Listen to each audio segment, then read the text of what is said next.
அல்ஹம்துலில்லா சும்மா அல்ஹம்துலில்லா. அல்லாஹுடைய மாபெரும் கருணை உன்னுடைய கிருபை கொண்டு தொடர்ந்து துல்ஹஜ் பிறை முதல் நாள்ல இருந்து இந்த துல்ஹஜோடைய மிக சிறப்பு நிகழ்ச்சியா நம்ம தொடர்ந்து பார்த்துக்கிட்டு வர்றோம். அல்லாஹுடைய வேதமாகிய குர்ஆன்ல இருந்து கடைசி பாட்டுல இருந்து ஒவ்வொரு சூறாக்களுடைய விளக்கங்களையும் அதனுடைய இறக்கப்பட்ட வரலாறுகளையும் அதன் மூலம் நமக்கு கிடைக்கக்கூடிய படிப்பினைகளையும் தொடர்ந்து பார்த்துட்டு வர்றோம்.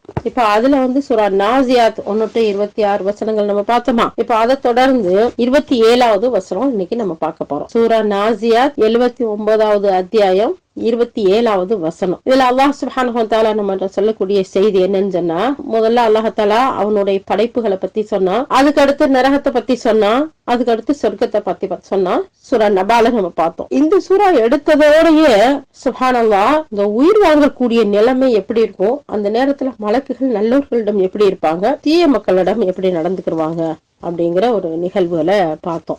இப்போ அதுக்கு அடுத்து மூசா அலைஹிஸ்ஸலாம் அவங்கள்ட்ட, அதாவது ஃபிரௌன்ட்ட மூசா அலைஹிஸ்ஸலாம் அவங்க போய் சந்திக்கிறது, பேசுறது, அந்த நிகழ்வுகளை பார்த்தோம். அடுத்து இந்த 3வது கட்டமா அல்லாஹ் தஆலா கேக்குறான், இந்த இடத்துல நாம் படைப்புல நீங்கள் கடினமானவர்களா அல்லது வானமா அதை அவனே அமைத்தான். அதாவது நம்ம படைப்புல படைக்கிறதுக்கு உருவாக்குறதுக்கு உங்களை படைக்கிறது கஷ்டமா வானத்தை படைக்கிறது கஷ்டமா, அவன் தான் அதையெல்லாம் படைச்சான் அப்படின்னு சொல்லி காட்டுறான். அவனே அதன் முகட்டை உயர்த்தி அதை சீராக்கினான், அதன் இரவை இருளால் மூடி அதன் பகலை ஒளியால் அவன் வெளிப்படுத்தினான், அதன் பின்னர் பூமியை அவன் விரித்தான், அதிலிருந்து அதன் நீரையும் அதன் மேய்ச்சல் பயிர்களையும் அவன் வெளிக்கொணர்ந்தான், மேலும் அதில் மலைகளை ஊன்றினான், உங்களுக்கும் உங்கள் கால்நடைகளுக்கும் பயன்பட வேண்டும் என்பதற்காக இவ்வாறு செய்தார். உயர்ந்த நாயகன் அல்லாஹ் சுப்ஹானஹு வ தஆலா படைப்புகள் மறைவுக்கு பின்னாடி மீண்டும் உயிர் கொடுத்து எழுப்பப்படுவதை ஏற்க மறுக்கக்கூடிய எதிரான ஆதாரத்தை இங்க முன்வைக்கிறான்.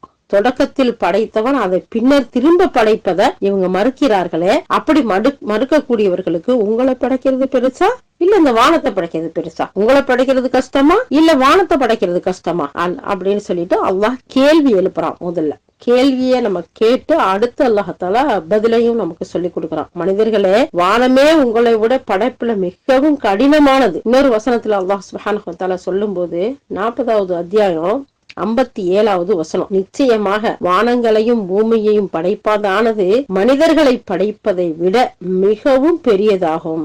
40வது அத்தியாயம் 57வது வசனம் அல்லாஹ் சுப்ஹானஹு வ தஆலா சொல்றான். அப்போ அவனை இத அழகா அமைச்சான். அடுத்த வசனத்துல அல்லாஹ் தஆலா சொல்றான். அதற்கு விளக்கமாக இந்த அடுத்த வசனத்துல அல்லாஹ் தஆலா அந்த 27க்கு விளக்கமா 28வது வசனத்துல சொல்றான், அவனே அதன் முகட்டை உயர்த்தி அதை சீராக்கினான். அதாவது அல்லாஹ் வானத்தை உயரமான கட்டமைப்பா படைச்சு அகன்ற வெளியா சமமான முனைகள் கொண்டதா அல்லாஹ் சுப்ஹானஹு வ தஆலா ஆக்கி இருள் படிந்த அந்த இரவுல விண்மீன்களால் அலங்காரம் செய்யப்பட்டதா ஆக்கினா.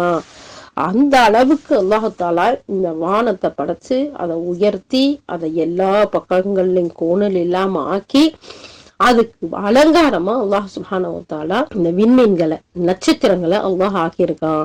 நீங்க கொஞ்சம் சிந்தனை பண்ணி பாருங்க, இவ்வளோ பெரிய பிரம்மாண்டமான இந்த வானத்தை படைப்பது பெருசா இல்ல தம்மா துண்டு இந்த மனுஷனை படைக்கிறது பெருசா? பாருங்க, அல்லாஹ் சுப்ஹானஹு வ தஆலா இந்த மனிதனை முதல்ல அந்த மண்ணுல இருந்து, அதுலயும் நிறைய இடத்துல அல்லாஹ் சுப்ஹானஹு வ தஆலா சொல்லி காட்டுறான் அந்த மண்ணுலயும் அது எப்படிப்பட்ட மண்ணு அப்படின்னு சொல்லிட்டு.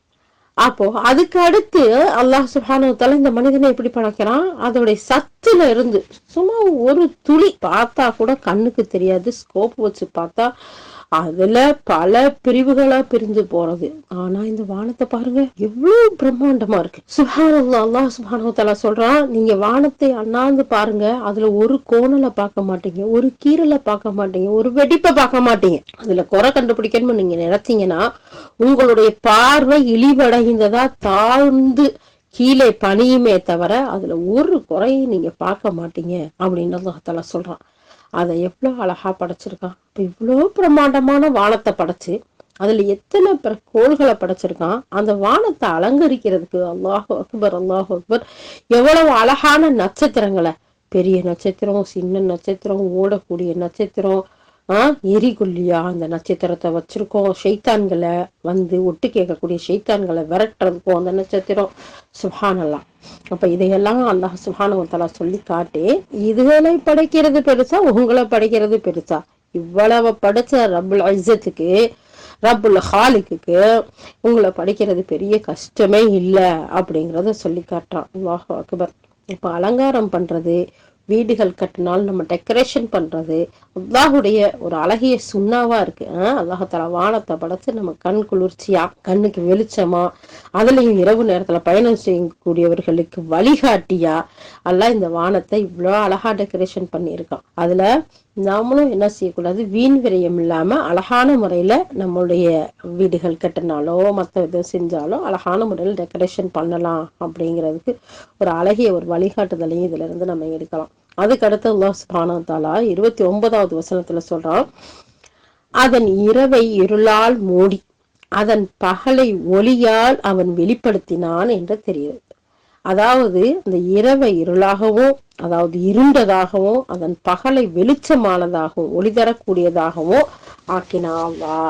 அந்த பகலே ஒரே வெளிச்சமா நமக்கு 24 மணி நேரம் இருந்திருந்தா நமக்கு ஓய்வு இருக்குமா? நம்ம தூங்கல கூட லைட் எரியுது, அந்த லைட்டை ஆஃப் பண்ணுமா? படுத்திருக்கான்ல, தூங்க போறான்ல, இப்படி வெளிச்சமா இருந்தா எப்படி தூங்குறதுன்னு கேக்குறோம். அந்த இரவை அழகான முறையில நமக்கு அமைதி அளிக்கக்கூடியதா, நிம்மதி அளிக்கக்கூடியதா, ஓய்வெடுக்கக்கூடியதா அல்லாஹ்தாலா அந்த இரவு ஆக்கியிருக்கான். இந்த பகலை அந்த இருட்டு நேரத்துல, ராத்திரி நேரத்துல எங்கம்மா தடுமாறி போறது? நைட் டியூட்டிக்கெல்லாம் போக சொல்லாதீங்க. ராத்திரி நேரத்துல போயிட்டு ரொம்ப கஷ்டமா இருக்கு, தூக்கமா வருது சொல்றவங்களை பாக்குறோம் இல்லையா? அந்த அல்லாஹ் சுப்ஹானஹு வ தஆலா இந்த பகல்ல வாழ்வாதாரத்தை தேடுறதுக்கு, நம்ம வாழ்க்கை வசதிகளை செய்யறதுக்கு, நம்ம வேலைகளை அழகா பளிச்சுன்னு செய்யறதுக்கு எவ்வளவு பெரிய பிரகாசமான இந்த பகலை வச்சிருக்கான். ஒரே ஒரு சூரியன் தான் முழு உலகத்துக்கும். எவ்வளவு பெரிய படைப்பாளனா அல்லாஹ் சுப்ஹானஹு வ தஆலா இருப்பான். அல்லாஹ் தஆலா இந்த இடத்துல சொல்றான், இந்த வசனத்துக்கு இப்னு அப்பாஸ் ரலியல்லாஹு சொல்லும் போது, அவன் இரவை இருளாக்கினான், பகலை வெளிச்சமாக்கினான்னு சொல்லி விளக்கம் சொல்றாங்க. ஏன்னா அந்த அளவுக்கு அவனால மட்டும்தான் முடியும். வேற யாராச்சும் நம்ம நாடணும்னா இரவை பகலாக்கவோ பகலை இரவாக்கவோ நமக்கு முடியுமா? ஏன் அவ்வளவு போறோம்? கொஞ்சம் லேட் பண்ண முடியுமா? பகல் வர்றத லேட் பண்ணவோ, இரவு வர்றத லேட் பண்ணவோ, தாமதப்படுத்தவோ, இல்ல இப்ப வேணாம் கொஞ்சம் 1 hour லேட்டா வாங்க அப்படின்னு நம்ம மனுஷர்களை சொல்றோமே, அது மாதிரியே சொல்ல முடியுமா? ஒன்னும் செய்ய முடியாது. சோ அல்லாஹ் தஆலா சொல்றான், அவன் தான் இதையெல்லாம் படைச்சான். 30வது வசனம், அதன் பின்னர் பூமியை அவன் வெறிச்சான். பூமி என்ன செஞ்சானா? வெறிச்சானா. இது ஒவ்வொன்றுலயும் மிகப்பெரிய சயின்ஸ். நம்ம சயின்ஸ்ல போய் தேடி பார்த்தோம்னு சொன்னா, அந்த இரவோட இருள் எப்படிப்பட்டதா இருக்கு, பகலோட வெளிச்சம், அந்த சூரிய குடும்பம், அதுல எத்தனை லட்சம் குடும்பங்கள் இருக்குது, இன்னும் மற்ற கதிர்கள்லாம் எப்படி இருக்கு. அல்லாஹு அக்பர், அல்லாஹு அக்பர். அவனோட படைப்பை ஆய்வு பண்ணி பார்த்தா நமக்கு கொடுத்திருக்க இந்த கொஞ்சோண்டு மூளை சிந்திக்கிறதுக்கு இடம் போதாது. அல்லாஹு அக்பர். அடுத்து அல்லாஹ் தஆலா சொல்றான், இந்த பூமியை நான் விரிச்சேன். பூமியை விரிச்சானா? எப்படி விரிச்சான் சொல்லி காட்டுறான் பாருங்களேன். அதை விரிக்கும் வகையில அல்லாஹ் தஆலா சொல்றான் அடுத்த 31வது வசனத்துல, அதிலிருந்து அதனுடைய நீரையும் அதனுடைய மேய்ச்சல் பயிர்களையும் அவன் வெளிக்கொணர்ந்தான். இந்த அடுத்த 31வது வசனத்துல அல்லாஹ் தஆலா சொல்றான், இந்த பூமியை நம்ம விரிச்சோம், நம்ம பாய விரிச்ச மாதிரி அல்லாஹ் இந்த பூமியை விரிச்சிருக்கான். எங்க இருந்து எங்க விரிச்சிருக்கான்? எங்க ஆரம்பம் எங்க முடிவு? கொஞ்சம் யோசனை பண்ணி பார்ப்போம். நம்ம மனிதர்களுடைய சக்தியினுடைய அளவுக்கே அல்லாஹ்வையும் சிந்திக்கிறது. அதோட நீரையும் அதனுடைய மேய்ச்சல் பயிர்களையும் அதுக்குள்ள அல்லாஹ் தஆலா கொண்டு வந்தான். இதை பத்தி சொல்லும் போது ஹாமீம் சஜ்தா அந்த சூறாவுல அல்லாஹ் தஆலா அதோடைய விரிவுரையில 41வது அத்தியாயம், அது 9வது 10வது வசனங்கள்ல நிறைய சொல்லி இருக்கான். அந்த இடத்துல நீங்க எடுத்து போய் பாத்தீங்கன்னா அதை பத்தி தெரியும். ஏன்னா அல்லாஹ் தஆலா வானம் படைப்பதற்கு முன்னாடியே பூமியை விரிச்சிட்டான். இருப்பினும் அந்த வானத்தை படைக்கப்பட்டதுக்கு பின்னாடிதான் அந்த அல்லாஹ் தஆலா வானத்தை படைக்கிறதுக்கு முன்னாடியே பூமியை படைச்சிட்டான். ஆனா அந்த வானம் ஒழுங்கமைச்சதுக்கு பின்னாடிதான் பூமியை விரிச்சான். இந்த தகவலை அந்த இடத்துல சொல்லப்பட்டிருக்கு. இந்த இடத்துலயும் சொன்னா இந்த குர்ஆனுக்கு விளக்கம் இன்னும் வால்யூம் பெருசா போயிடும். ஏற்கனவே 10 வால்யூம் இந்த குர்ஆனுக்கு விளக்க உரை, இன்னும் எத்தனை வால்யூமா போகும். அதனால அந்த இடத்துல போய் பாருங்க சீரகத்துல கொடுக்குறாங்க. அதாவது அல்லாஹ் தஆலா சொல்றான், வானத்துக்கு முன்பே படைக்கப்பட்ட பூமிக்குள்ள நிழலா இருந்த நீரு, பயிறு, தாவரம் இது எல்லாத்தையும் அல்லாஹ் தஆலா நிழல் மாதிரி அந்த பூமிக்குள்ள வச்சு படைச்சிட்டான். அதை எப்ப நிஜத்துக்கு கொண்டு வந்தான்டா அல்லாஹ் சுப்ஹானஹு வ தஆலா சொல்லி காட்டுறான். வானத்தை படைச்சதுக்கு பின்னாடி இந்த வசனத்துக்கு இப்னு அப்பாஸ் ரலியல்லாஹு சொல்றாங்க, அல்லாஹ் பூமியை விரித்தான் அப்படின்னு சொன்னா பூமியிலிருந்து தண்ணீரையும் தாவரங்களையும் வெளிக்கொணர்ந்தான், அதுல ஆறுகளை வெட்டினான், மலைகள் மணற்குவியர்கள் பாதைகள் குன்றுகள் ஆகியவற்றை அதுல ஏற்படுத்தினா அப்படிங்கிறது பொருள். அப்போ ஒவ்வொன்னையும் அல்லாஹாலா பார்த்து பார்த்து செய்யறான் பாருங்க. பூமியை விரிச்சு அதுல தண்ணிகளை வச்சு அதுல அங்கங்க ஆறுகளை எல்லாம் வெட்டி மலைகளை எல்லாம் நாட்டி மணற்குவியல்களை எல்லாம் வச்சு இதுல எங்கெங்க எந்த ஊருக்கு எந்த நாட்டுக்கு எங்க எப்படி போகணுங்கிற பாதைகளை எல்லாம் அமைச்சு அதுல அங்கங்க மலை குன்றுகளை அல்லாஹாலா அமைச்சு பெரிய மலைகளும் இருக்கு சின்ன மலைகளும் இருக்குது. இப்படி அல்லாஹாலா விரிச்சேன்னு சொல்றது அதனுடைய விளக்கம் இது அப்படின்னு சொல்லிட்டு இப்னு அப்பாஸ் ரலியல்லாஹு இந்த இடத்துல சொல்றாங்க. இதையே அதன் பூமியை அவன் விரித்தான் அப்படின்ற இந்த மேற்கொண்ட வசனம் நமக்கு சொல்லி காட்டுது. இதனுடைய விளக்கத்தை நம்ம முன்னாடியே 41வது அத்தியாயத்துல 9வது 10வது வசனத்துல சொல்லிட்டோம், அங்க எடுத்து பாருங்க அப்படிங்கறதா இமாம் இப்னு கஸீர் ரஹ்மத்துல்லாஹி இங்க கொடுக்குறாங்க. அடுத்து 32வது வசனம், இதில் மலைகளை ஊன்றினான், அந்த மலைகள் அவற்றுக்கு இடங்களில் உறுதியாகவும் பலமாகவும் அமைத்தான். பூமியை விரிச்சு அங்கங்க மலை குன்றுகளை மணக்குவியர்களை சின்ன சின்ன குன்றுகளை எல்லாம் வச்சது வேற, இந்த மலைகளை அமைச்சது இருக்கே அது வேறையா அல்லாஹ் சொல்லி காட்டுறான். இந்த மலையை மட்டும் எடுத்து போய் படிச்சு பாருங்களேன், அடிச்சு பாருங்களேன், அதனுடைய ரூட் எவ்வளவு தூரத்துக்கு போகுது, அதனுடைய லேயர்லாம் அல்லாஹ் எப்படி படைச்சிருக்கான், அந்த மலைகளுடைய படைக்கப்பட்ட விதம் என்ன, அதை பத்தி ஆய்வுகள் என்ன சொல்லுது அப்படிங்கறதெல்லாம் எடுத்து படிச்சு பார்த்தா அதை மட்டுமே 2 மணி நேரம் பேசினா கூட பத்தாது, அவ்வளோ விஷயம் இருக்கு இந்த மலைகள்ல. அதை ஆய்வு செய்யறதுக்கு மிகப்பெரிய விஞ்ஞானிகள் எவ்வளவோ பேரு. சுப்ஹானல்லாஹ். இந்த ஒவ்வொன்றுமே வானத்தை படைச்சிருக்கிறது, பூமியை விரிச்சிருக்கிறது, அதுல மலைகளை நாட்டி இருக்கிறது, வானத்துல விண்மீன்களை நட்சத்திரங்களை கொண்டு வந்திருக்கிறது, கோள்களை கொண்டு வந்திருக்கிறது. இந்த ஒவ்வொன்றுமே அறிவியல் ஆய்வுல போய் நம்ம சிந்திச்சு பார்த்தோம்டா அல்லாஹு அக்பர் அல்லாஹு அக்பர், இது அல்லாஹுடைய வேதம், அல்லாஹ் ஒருத்தன் படைப்பாளன் ஒருத்தன் இருக்கிறான், அவனை தவிர வேற யாரையாலுமே இந்த மாதிரி நமக்கு சொல்ல முடியாது அப்படிங்கிறத பார்த்து ஒவ்வொரு சயின்டிஸ்டும் ஆய்வுக்கு போற ஒவ்வொரு சயின்டிஸ்டுமே சுப்ஹானல்லாஹ் அதிகப்படியா இஸ்லாத்தை தழுவக்கூடியவங்களா தான் இருக்கிறாங்க. ஒரு சிலர் அல்லாஹ் நாடாத பிடிவாதமா இருக்கிற ஒரு சிலரை தவிர அதிகப்படியான பேர். ஏன்னா அந்த அளவுக்கு அல்லாஹ் சுப்ஹானஹு வ தஆலாவுடைய படைப்புகளை ஆய்வு செய்யும் போது இது படைப்பாளனாகிய அவனுடைய பேச்சு தவிர வேற எதுவும் இல்லை. இந்த குர்ஆன் ஆய்வு பண்றவங்களும் அதே மாதிரிதான். குர்ஆன்ல குறை கண்டுபிடிக்கணும்னு வந்து இது வரைக்கும் வந்த முக்காலுக்கு முழுவாசி பேர் 99.99% வந்து இஸ்லாத்தை ஏற்றுக்கிட்டவங்க, குர்ஆனை ஏற்றுக்கிட்டவங்க தான். ஏன்னா இது மனிதர்களுடைய வார்த்தைகள் இல்லை, இது அதையும் தாண்டி படைப்பாளனாகிய அவனுடைய வார்த்தையா இருக்கு. இது எழுத படிக்க தெரியாத ஒரு உம்மி நபியாகிய முஹம்மது நபி ஸல்லல்லாஹு அலைஹி வஸல்லம் அவங்களால எப்படி இவ்வளவு விஷயங்களை ஆய்வு பண்ண முடியும், இவ்வளவு விஞ்ஞான உண்மைகளை சொல்ல முடியும் அப்படின்னு சொல்லி வியப்படைந்து ஆச்சரியப்பட்டு போயிடுறாங்க. அந்த அளவுக்கு அல்லாஹ் சுப்ஹானஹு வ தஆலா சொல்றான், இந்த மலைகளை நம்ம உறுதியானதா பலமானதா அமைச்சோம், அவன் ஞானமிக்கோன் நன்கு அறிந்தோன் ஆவான். அப்படிப்பட்ட படைப்பாளன் தன் படைப்புகள் மீது பரிவுடையவனும் மிகுந்த கருணையுடையவனுமா இருக்கிறான். இந்த வசனங்கள் எல்லாம் அல்லாஹ் தஆலா சொல்லிட்டு சொல்றான், இவ்வளோ பெரிய வானத்தை படைச்சிருக்கேன், இவ்வளோ பறந்து விரிந்த பூமியை படைச்சிருக்கேன், இத படைக்கிறது பெருசா உங்களை படைக்கிறது பெருசா? நீங்க கேக்குறீங்க. கொஞ்சம் கூட சிந்திக்காம சீர்தூக்கி பார்க்காம அல்லாஹ் நாங்க மவுத்தானதுக்கு பின்னாடியும் எலும்புகளா மக்கி போனதுக்கு பின்னாடியும் சல்லடையா அரைச்சதுக்கு பின்னாடியுமா கொண்டு வருவான், எங்களை எழுப்புவான்னு ஒண்ணுமே இல்லாதப்ப கொண்டு வந்தவன் ஏற்கனவே படைச்சதை கொண்டு வர்றதுக்கு ஆற்றல் இல்லையா?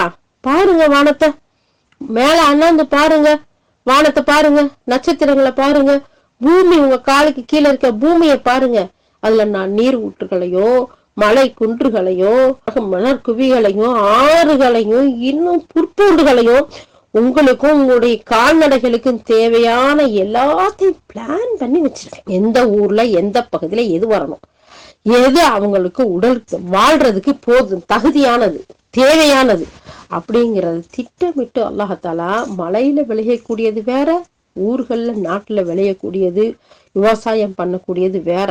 அப்படியே ஆய்வு பண்ணி பார்த்தோம்னா அந்த இறைவனுக்கு முன்னால சஜிதா செய்யாம இருக்கவே முடியாது. இந்த நாவ் அவனை புகழாம நகரவே செய்யாது.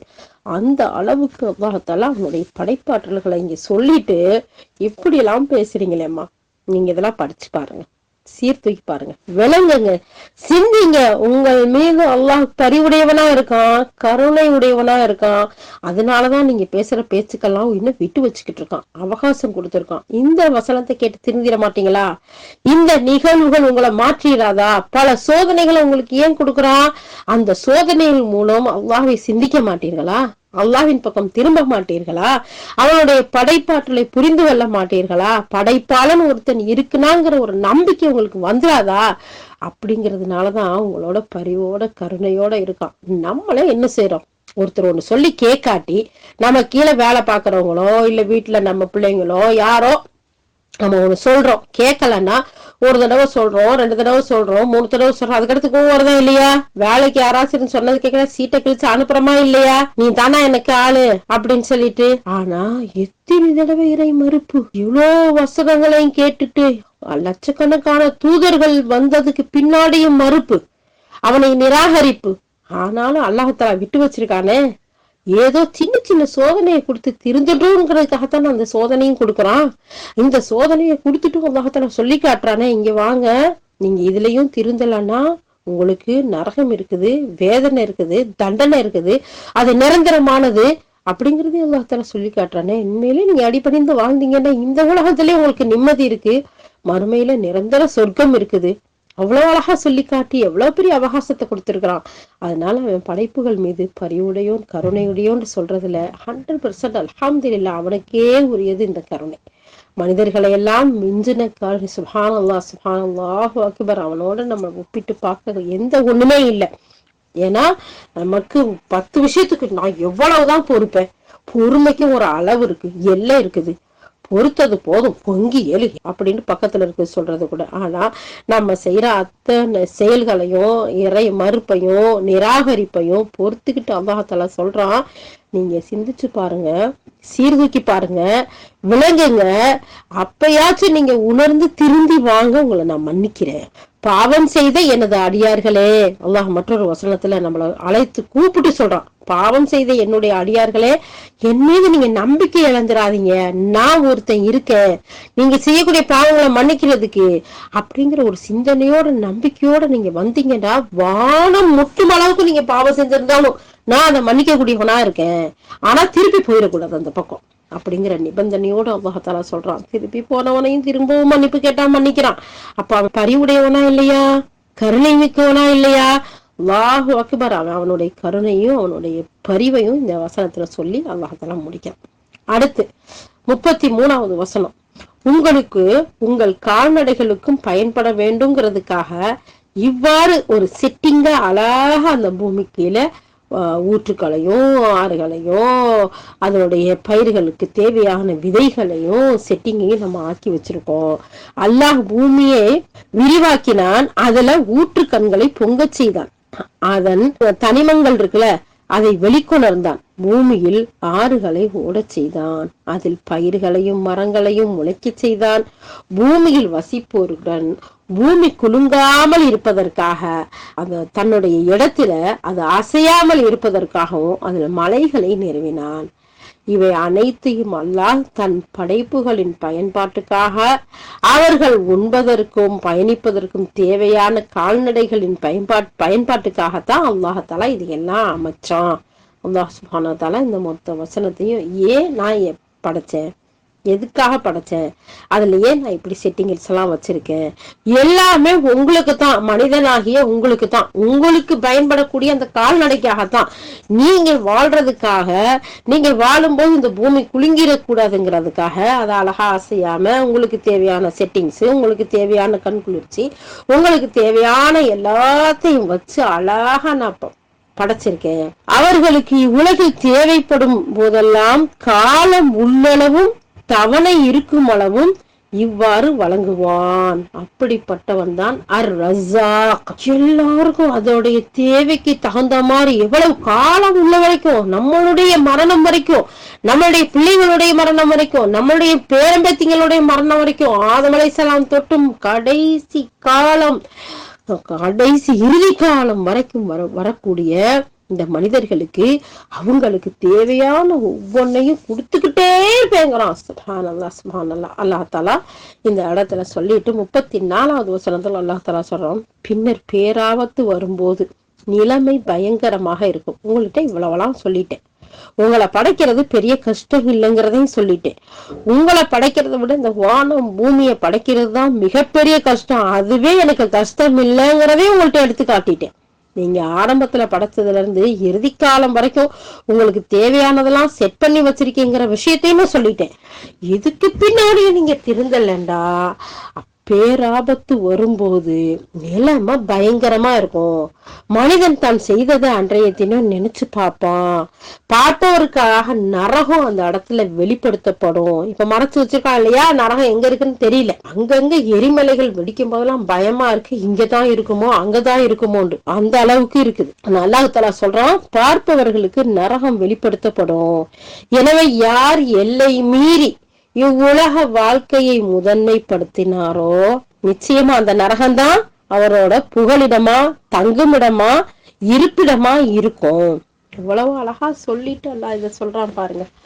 யார் தம் இறைவன் முன் நிற்க வேணும் அப்படிங்கிறத அஞ்சி மனோ இச்சையிலிருந்து, எல்லா விதமான இச்சையிலிருந்து மனச காத்து கொண்டாரோ, விலக்கி கொண்டாரோ, பயந்து நடந்தாரோ நிச்சயமா சொர்க்கம்தான் அவரோட புகலிடும். நபியே, அந்த யுக முடிவு நாள், உலக முடிவு நாள் எப்ப வரும் அப்படின்னு சொல்லிட்டு அது குறித்து உங்ககிட்ட அவங்க கேக்குறாங்களா, கேள்வியா கேக்குறாங்களா, வினவுகிறார்களா, அது பத்தி சொல்றதுக்கு நீ எந்த நிலையில இருக்கிறீங்க? அதன் இறுதி முடிவு உங்களுடைய இறைவனிடமே உள்ளது. நபியை யார் அதை அஞ்சுகிறாரோ அவரை நீங்க எச்சரிக்கை செய்யறவர் மட்டும்தான். அந்த மர்மை நாள் வந்துரும், கியாமத் நாள் வந்துரும், அல்லாஹ்க்கு முன்னாடி நிக்கணும் அப்படின்னு அஞ்சுறாங்கல்ல, பயப்படுறாங்களா, அவங்களுக்கு நீங்க எச்சரிக்கை செய்யறதுக்கு மட்டும்தான் உங்களை அனுப்பியிருக்கோம். அதை தவிர அந்த கியாமத் நாள் எப்ப வரும், என்னைக்கு வரும், டேட்டு போட்டு, நாள் போட்டு, நேரம் போட்டு, தேதி போட்டு குறிச்சு சொல்றதுக்கு உங்களை அனுப்பல. ஆனா அதை காணக்கூடிய, அதை பார்க்கக்கூடிய அந்த நாள்ல ஒரு மாலை பொழுது அல்லது ஒரு காலை பொழுது மட்டுமே தான் அந்த உலகத்துல வாழ்ந்ததை போல அவங்க கருதுவார்கள், நினைப்பார்கள், எண்ணுவார்கள். இன்னைக்கு பல ஆண்டுகள் 70, 80, 90, 100, 100 கடந்தவங்களும் இல்லாமல் இல்ல. அப்படி வாழ்ந்துட்டு அத கண்ணு முன்னாடி பாக்குற நேரத்துல சொல்லுவாங்களாம், கொஞ்ச நேரம் தான் வாழ்ந்தோம்னு சொல்லிட்டு. அப்ப அல்லாஹ் சுப்ஹானஹு வ தஆலா அவனுடைய பிரம்மாண்டமான படைப்புகளை சொல்லி காட்டிட்டு இதுக்கு மேல நிராகரிச்சு வாழக்கூடிய மக்கள் எப்படி இருப்பாங்க, அவங்களுடைய நிலைமைகள் எப்படி இருக்குங்கிறத இங்கு உயர்ந்தவனாகிய அல்லாஹ் முதலாவது வசனம் 34வது வசனத்துல இருந்து பின்னர் பேராபத்து வரும்போது நிலைமை பயங்கரமா இருக்கும் அப்படின்ட்டு இங்க எச்சரிக்கையா அறிவிப்பு கொடுக்குறான். பேராபத்துண்டா என்ன, மறுமைனால அது குறிக்கக்கூடியதா இருக்கு அப்படின்னு இப்னு அப்பாஸ் எல்லாம் சொல்றாங்க. இந்த வசனத்துல மறுமை நாளுக்கு பேர் ஆபத்து அப்படின்ட்டு, அதாவது தம்மத்துல் குப்ரா அப்படின்ட்டு பேர் சுட்டப்பட்டிருக்கு. பேராபத்தை கொண்டு வரும் நாள். ஏன்னா மறுமை நாளானது எந்த விதமான பீதிகளையும் பயங்கரங்களையும், எல்லா விதமான பீதியையும், எல்லா விதமான பயங்கரங்களையும் மிஞ்சிடும். இதுக்கு மேல பயங்கரம்ங்கிறது ஒண்ணு கிடையாது அப்படிங்கிற அளவுக்கு எல்லாத்தையும் தூக்கி சாப்பிட்டோம். அவ்வளவு பயங்கரமானதா இருக்கும் அந்த மறுமை நாள். அதனாலதான் அல்லாஹ் தஆலா அதுக்கு பேர் சூட்டுறான் பேராபத்து. இதையே இன்னொரு வசனத்தில் அல்லாஹ் சுப்ஹானஹு வ தஆலா சொல்றான், மறுமை நாளே மிகவும் திகிலானதும் பெரும் கசப்பானதும் ஆகும். 54வது அத்தியாயம் 46வது வசனத்துல அல்லாஹ் தஆலா சொல்றான். இதெல்லாம் நமக்கு நல்லா தெளிவா புரியுது தானே, யாருக்கும் இதுக்கு தனியா ஒரு எக்ஸ்பிளனேஷன் தேவையில்லையே. இது 1400 ஆண்டுகளுக்கு மேல ஆச்சுமா. நமக்கு அல்லாஹ் சுப்ஹானஹு வ தஆலா இந்த அவனுடைய வேதத்தை, அவனுடைய வார்த்தைய, இதனுடைய விளக்கங்களை மனித சமுதாயத்துக்கு கொடுத்து, என்னமோ இன்னைக்கு நேத்து வந்ததில்லை இந்த குர்ஆன். அல்லாஹ் சுப்ஹானஹு வ தஆலா 1400 ஆண்டுகளை கடந்ததுக்கு பின்னாடியும் இன்னும் எனக்கு புரியல, இன்னும் எனக்கு விளங்கல, நான் செய்யறதையே செய்வேன்னு சொன்னா எப்படி இருக்கு? இந்த ஒரு நாள் வரும், அதை நீங்க நினைச்சு பாருங்க. மறுமை நாள் அது திகிலானது, பெரும் கசப்பானது. அல்லாஹ் சுப்ஹானஹு வ தஆலா 54வது அத்தியாயத்துல 46வது வசனத்துல சொல்றான். அப்போ இப்படிப்பட்ட நாளுக்கு முன்னாடி அல்லாஹ் பரியுடையவன் பார்த்தோம் இல்லையா, கருணை உடையவன் பார்த்தோம் இல்லையா, அவனுடைய படைப்புகளை இவ்வளவு அல்லாஹ்தாலா சொன்னான் இல்லையா, அதையெல்லாம் பார்த்து சிந்திச்சு விளங்கி சரணடையக்கூடியவர்களா இருந்துடணும். அப்படி இல்லைன்னு சொன்னா அல்லாஹ்தாலா சொல்றான், மனிதன் தான் செய்ததை அன்றைய தினம் நினைத்து பார்ப்பான். இன்றைய தினம் பேராபத்து வந்த நேரத்துல எல்லா விதமான பீதிகளையும் பயங்கரங்களையும் மிஞ்சி நிக்குமே, அந்த நாளையில அந்த நேரத்துல அவன் செஞ்சதெல்லாம் நினைச்சு பார்ப்பான். அந்த வேளையில ஆதமின் மகன், அதாவது மனிதன், தான் செய்த செயல்கள் அனைத்தையும், நன்மைகளையும் சரி தீமைகளையும் செய்ய நினைச்சு பார்ப்பான். நினைச்சு பார்த்து ஏதாச்சும் பிரயோஜனம் இருக்கா? பயன் இருக்கா? ஈமான் கொள்ள முடியுமா? ஏதாச்சும் செய்ய முடியுமா? நிராகரிச்சாலும் அதுதான், ஈமான் கொண்டாலும் அதுதான். அந்த இடத்துல ஒண்ணுமே செய்ய முடியாது. சோ அந்த இடத்துல ஈமானும் பயனளிக்காது, நிராகரிப்பும் வேலைக்கு ஆகாது. சுப்ஹானல்லாஹ், அல்லாஹ் சுப்ஹானஹு வ தஆலா சொல்லி காட்டுறான் 89வது அத்தியாயம் 23வது வசனத்துல, அன்றைக்குத்தான் மனிதன் உணர்ந்து பார்ப்பான், ஆனால் அந்த உணர்வு அவனுக்கு எங்கே பயனளிக்க போகிறது? உயர்ந்தோனாகி அல்லாஹ் சுப்ஹானஹு வ தஆலா 89வது அத்தியாயம் 23வது வசனத்துல சொல்றான், அன்னைக்கு உணர்வு பெறுவான், தெளிவடைவான், சிந்தனை தெளிவடையும். ஆஹா, இதையெல்லாம் நம்ம மறுத்துட்டோம், இதெல்லாம் நிராகரிச்சுட்டோம், கை சேதத்துக்கு ஆளாயிட்டோமே, நரகத்துக்கு முன்னாடி நிக்க போறோமே, உள்ள தள்ள போறாங்களே, தப்பிச்சு வர முடியாதே அப்படின்னு சொல்லிட்டு. ஆனா அந்த சிந்தனை ஏதாச்சும் பயனளிக்குமா? எந்த அந்த உணர்வுகளுக்கும் அங்க வேலையே இல்லை அப்படின்ட்டு அல்லாஹ் தஆலா சொல்றான்.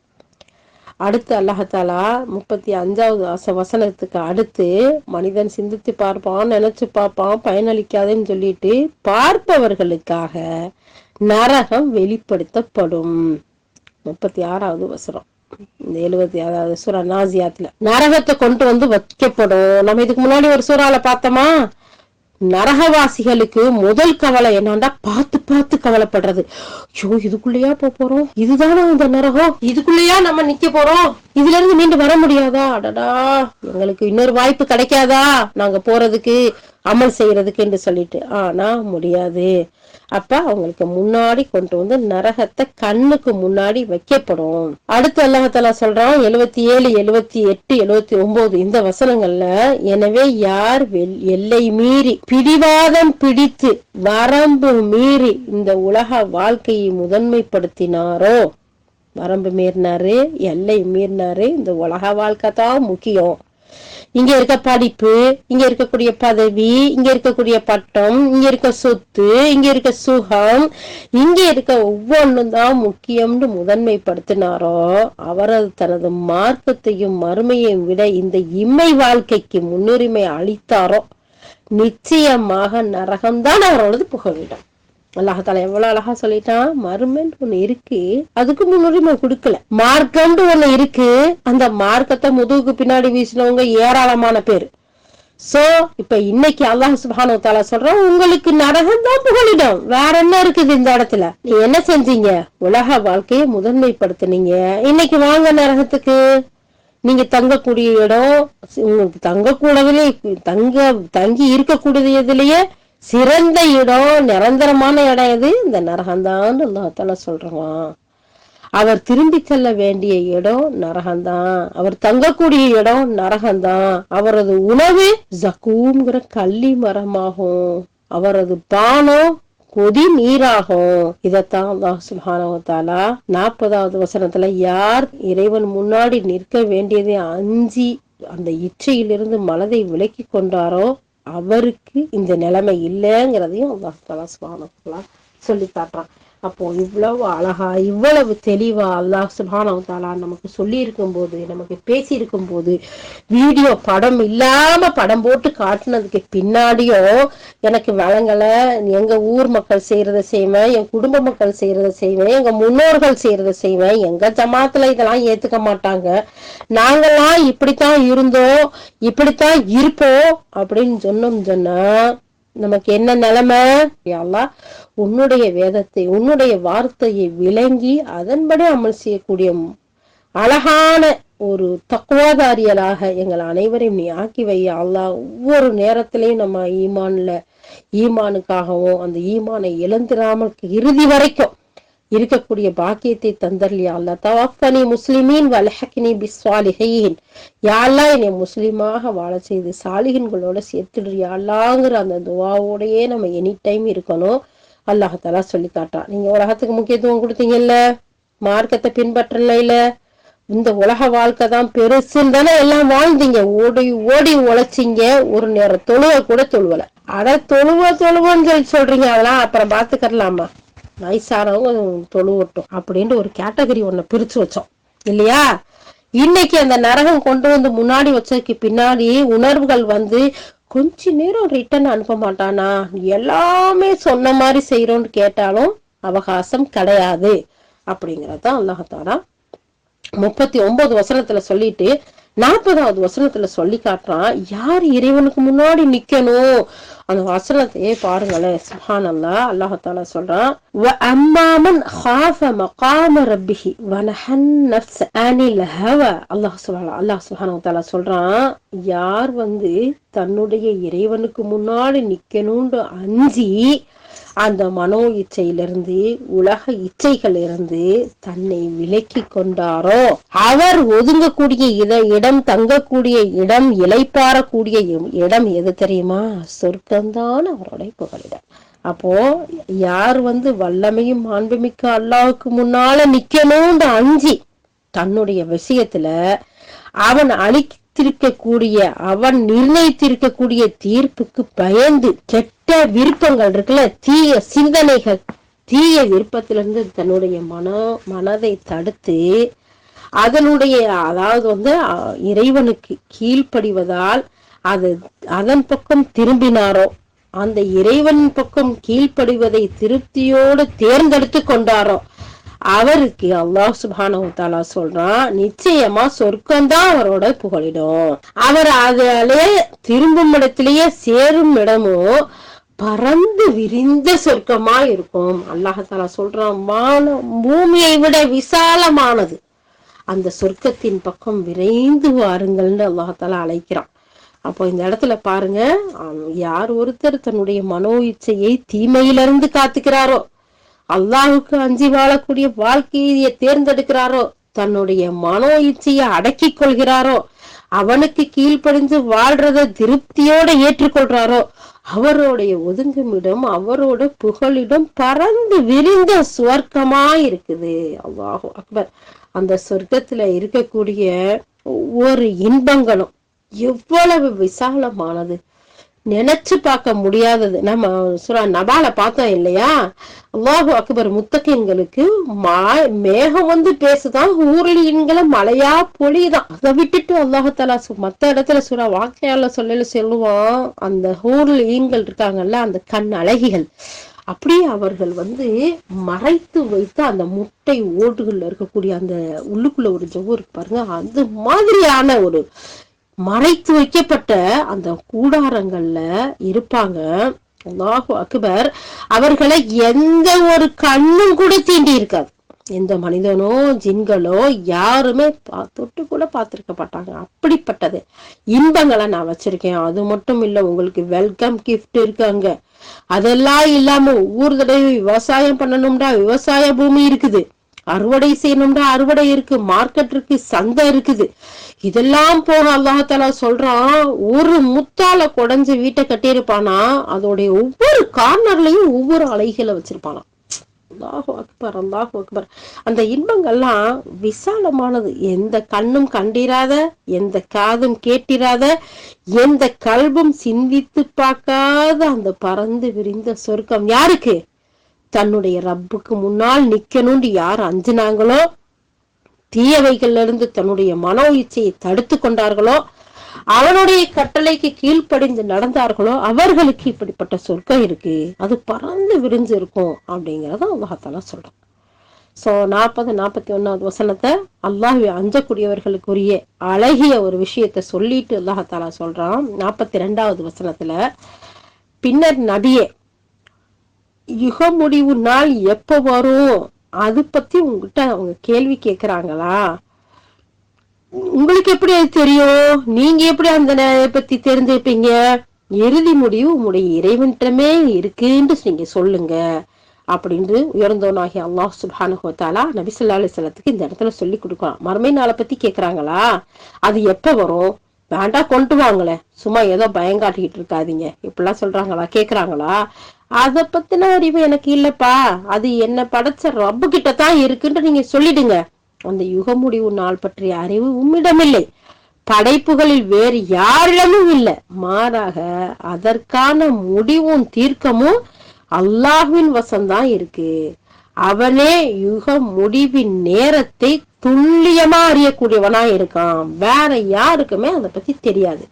இறுதி நபி முஹம்மது நபி ஸல்லல்லாஹு அலைஹி வஸல்லம் அவங்களுக்கு மட்டும் இல்ல, யாருக்குமே தெரியாது அப்படிங்கறத அல்லாஹ் சுப்ஹானஹு வ தஆலா சொல்லி காட்டுறான். அதை தொடர்ந்து அல்லாஹ் தஆலா சொல்லி காட்டுறான். 7வது அத்தியாயத்துல 187வது வசனத்துல சொல்றான், இதை பற்றிய அறிவு அல்லாஹ்விடம் உண்டு என்ன நபியே நீங்கள் சொல்லிருங்க. யாரெல்லாம் உங்ககிட்ட மறுமை நாள் எப்ப வரும், யுக முடிவு நாள் எப்படி வரும், இறுதி நாளோடைய முடிவு எப்ப, இப்படி எல்லாம் கேள்வி கேக்குறாங்களா, அவங்க எல்லார்கிட்டையும் சொல்லுங்க, அதை பத்தின அறிவு எனக்கு இல்ல, அது என்னுடைய ரப்பு கிட்ட இருக்கு அப்படின்னு நீங்க சொல்லிருங்கன்னு அல்லாஹ் கட்டளையாவே சொல்லி காட்டுறான் நபிக்கு. இந்த மாதிரிதான் அப்ப இங்க இறுதி முடிவு உன்னுடைய இறைவனிடம் தான் இருக்குது அப்படின்னு அல்லாஹ் தஆலா சொல்றான். இதனாலதான் வானவர் ஜிப்ரீல் அலைஹிஸ்ஸலாம் அவங்க அல்லாஹ்வுடைய தூதர் ஸல்லல்லாஹு அலைஹி வஸல்லம் அவங்கள்ட்ட அந்த இறுதி நேரம், யுக முடிவு நேரம், அதை பத்தி விளக்கம் கேக்குறாங்க. அதை பத்தி கேட்டப்போ சுப்ஹானல்லாஹ், புகாரில எடுத்து பாருங்களேன், இந்த ஹதீஸ் ரொம்ப அழகா பதிஞ்சிருக்கும். கேட்டதுமே சொல்றாங்க, அதாவது நான் கேள்வி கேட்பவரை விட அதிகம் தெரிந்தவன் அல்ல. அதாவது கேள்வி கேட்கக்கூடியவர் யாரு? ஜிப்ரீல் அலைஹிஸ்ஸலாம். நீங்க என்கிட்ட இந்த கேள்வி கேக்குறீங்க, உங்களை விட நான் தெரிஞ்சவன் கிடையாது அப்படின்னு நபி ஸல்லல்லாஹு அலைஹி வஸல்லம் சொல்லுவாங்க. இந்த ஹதீஸ் அபூ ஹுரைரா ரலியல்லாஹு அறிவிக்கிறாங்க. சஹீஹுல் புகாரில 50வது ஹதீஸா, 4777வது ஹதீஸா, முஸ்லிம் செரவில 157 இந்த ஹதீஸ்லயும் இந்த செய்தி பதியப்பட்டிருக்கு. அழகான முறையில இந்த இஸ்லாத்தை, இந்த மார்க்கத்தை கற்றுக் கொடுக்கறதுக்காக ஜிப்ரீல் அலைஹிஸ்ஸலாம் நபி ஸல்லல்லாஹு அலைஹி வஸல்லம் அவங்களுக்கு முன்னாடி உட்கார்ந்து மண்டிட்டு அவங்க முட்டியோட முட்டி சேர்த்து வச்சு விஷயங்களை படிச்சு கொடுப்பாங்க. அதுல இறுதி விஷயமா இந்த விஷயம் வரும். எப்படி ஒரு ஆசிரியருக்கு முன்னாடி ஒரு மாணவர்கள் எப்படி உட்கார்ந்து படிக்கணும், எவ்வளவு அடக்கத்தோட எந்த மாதிரி எல்லாம் இருக்கணும் அப்படிங்கிற ஒழுங்குகளை கற்றுக் கொடுப்பாங்க. அந்த ஹதீஸ்ல வரக்கூடிய விஷயத்த சொல்றாங்க. அப்ப இறுதி முடிவு நாளுங்கிற அந்த நேரங்கிறது அது எப்ப வருங்கிறது யார்கிட்ட இருக்கு? அல்லாஹ் சுப்ஹானஹு வ தஆலா கிட்ட இருக்கு. எந்த ஒரு மனிதர்களுக்கும், மலக்குகளுக்கும், நபிமார்களுக்கும் அதை பத்தின செய்தி தெரியாது அப்படிங்கறது அல்லாஹ் தஆலா சொல்றான். அடுத்து அல்லாஹ் தஆலா சொல்றான் 45வது வசனத்துல, நபியே, யார் அதை அஞ்சுகிறாரோ அவரை நீர் எச்சரிக்கை செய்பவர் மட்டுமே அப்படின்னு அல்லாஹ் தஆலா இந்த இடத்துல நபியை பார்த்து சொல்றான். அதாவது நான் உங்களை தூதரா அனுப்பி இருக்கிறதே அல்லாஹுவாகிய எனது தண்டனையை குறித்து, வேதனையை பற்றியும் நீ இந்த மக்களுக்கு எச்சரிக்கை செய்வதற்காகத்தான், அவங்களுக்கு விழிப்பூட்டுவதற்காகத்தான் உங்களை நாங்க தூதரை செலக்ட் பண்ணி அனுப்பியிருக்கோம். அதை விட்டுட்டு யுக முடிவு நாள் எப்ப வரும்னு சொல்றதுக்கு கிடையாது அப்படின்னு அல்லாஹ் தஆலா சொல்றான். யார் அல்லாஹ்வை அஞ்சி அவனுக்கு முன்னாடி நிற்பத, அவனது எச்சரிக்கையை பயப்படுகிறாரோ அவரே உம்மை பின்பற்றி வெற்றி வகை சூடுவார். அல்லாஹ் சுப்ஹானஹு வ தஆலா சொல்றான். யாரு அல்லாஹ்வை பயந்து அவனுக்கு முன்னாடி போய் நிக்கணுங்கிற அந்த எச்சரிக்கையை பயந்து அல்லாஹ்வுடைய ரசூலை பின்பற்றி வாழ்ந்தாரோ அவர்தான் வெற்றி வகை சூடுவார். அல்லாஹ் தஆலா சொல்லிட்டு, உன்னை நம்ப மறுத்து உனக்கு மாறு புரிகிறாரோ அவரே இழப்புக்கும் நட்டத்துக்கும் உரியவர்.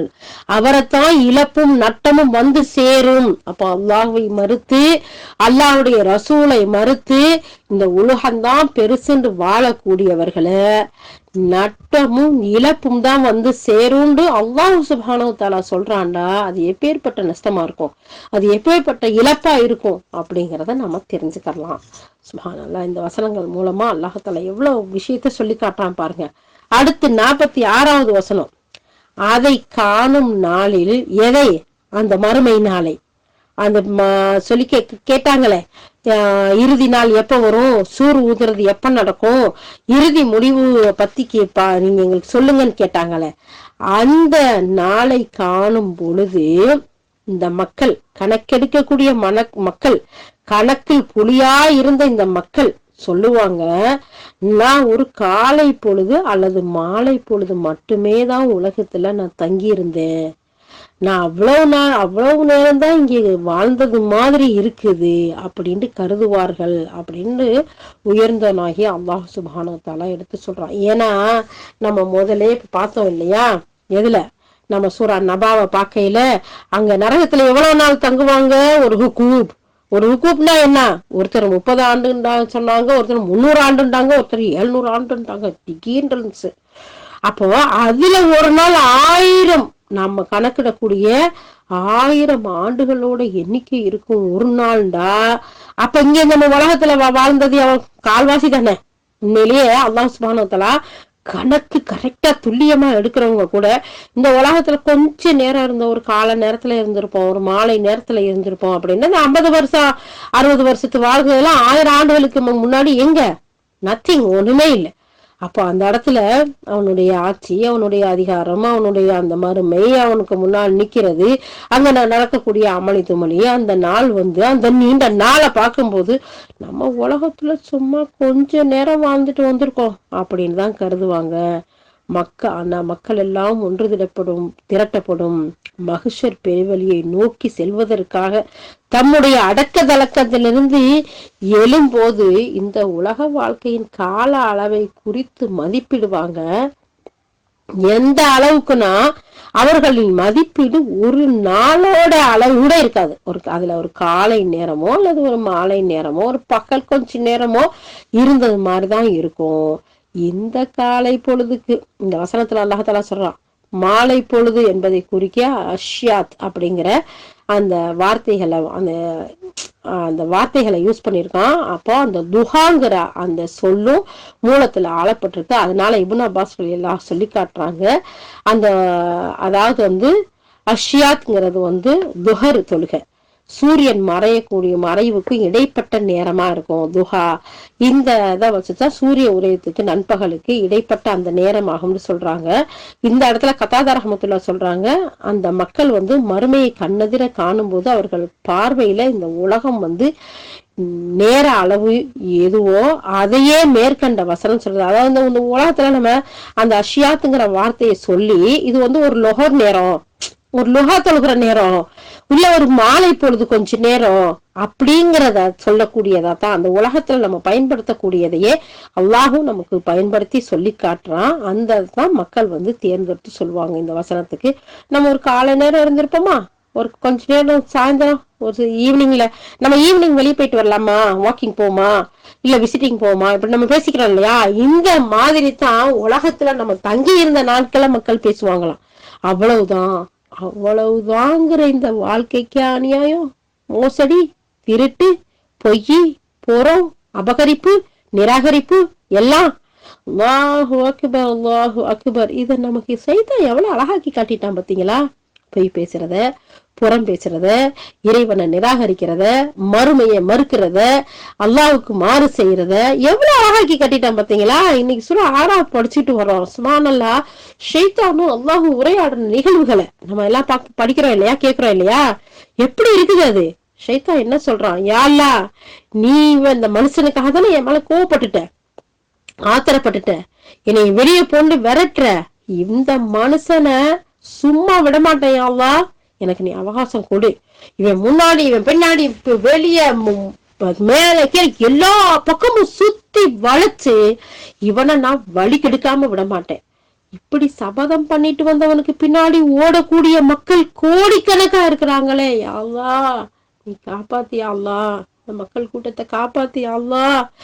எப்பேற்பட்ட நரகம் அல்லாஹ்தாலா சொல்றான், குதிக்குமா, அலறுமா, ஒரு மூச்சு விட்டா தாங்க முடியாதா. அப்படி அந்த நரகத்தோட வெப்பம், சூடு, அதோட பகுதி இன்னொரு பகுதியை சாப்பிடுமா. சூரா தகாசுர் எடுத்து படிச்சு பாருங்க.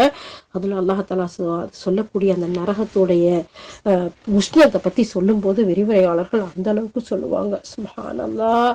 அந்த நரகத்தை பத்தி பயப்படாம அல்லாஹுக்கு மாறு செய்யறோங்கிற எண்ணம் இல்லாம ஷைத்தானுக்கு பின்னாடி ஓடக்கூடிய சமுதாயம் அன்னைக்கு போய் நின்று சொல்லுமா, ஒரு காலை பொழுது ஒரு மாலை பொழுது, ஆனா கொஞ்ச நேரம் வாழ்ந்திருக்கான்ப்பா இந்த உலகத்துல. இந்த கொஞ்ச நேரம் வாழ்க்கைங்கிறத உணராம இதுல யாருக்கு எப்ப மௌத்துன்னு தெரியல. இப்பவா அப்பவா, அப்புறமா, இல்ல 4 வருஷமா, 5 வருஷமா, 10 வருஷமா, இல்ல 40, 50 தெரியல. தெரியாமல் இருக்கும் போது கூட ஒரு அச்சம் இல்லை. அடுத்த நிமிஷம் நம்ம மரணிச்சுட்டா என்ன செய்வோம்? இந்த தொழுகையை புறக்கணிச்சுட்டு இருக்கோமே. அட ரப்புல் இஸ்ஸத் பாத்துக்கிட்டு இருக்கானே, ரப்புல் ஹாலிக் படைப்பாளன் பாத்துக்கிட்டு இருக்கானே, அவனுக்கு முன்னாடி நிராகரிச்சுட்டு போறோமே.